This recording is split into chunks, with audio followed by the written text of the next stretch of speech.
Мен башта ошол жерде адамдар жолдо техникаңар бардыгы иштебейт экен, жаныңарды суруп алам.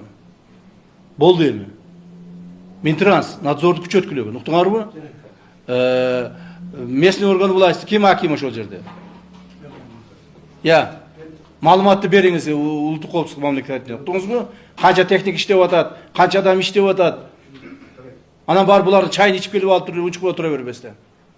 Бардыңар жапатырмак киришкиле экен. Бардыңар киришкиле. Минтранс, подрядчик, местный органы власти. Так, жетекчилер мына сиз облустун жетекчисисиз. Бактыбек. Макулбу? Улуттук коопсуздук мамлекет комитети. Бардыңар киришкиле экен. Жапатырмак киришип, моолордун колунан, бутунан тартып, кулагынан тартып, ушуларды иштеткиле экен. Акчаларды берип койдук да, булар иштетпесе ким иштетебиз?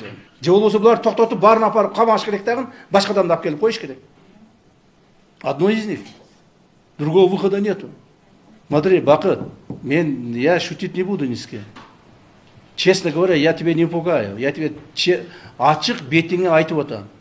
Мен эч ким менен тамашалашайын, же бирөө менен сүйлөшөйүн деген оюм жок. Да вообще не хочу разговаривать. Мне нужен результат. Уктуңбу? Эч жака качып кете албайсың. Улуттук коопсуздук мамлекет комитети. Вы кто? Короче, директор.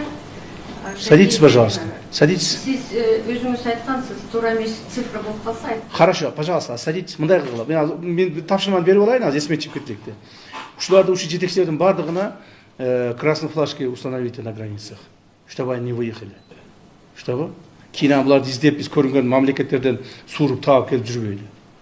Всем установить красные флажки. Пока они не издадут до копейки все эти выполненные объемы, пока они там не выполнят те задачи, которые мы перед ними поставили, они будут находиться под нашим контролем. Эмне дедиңиз айтып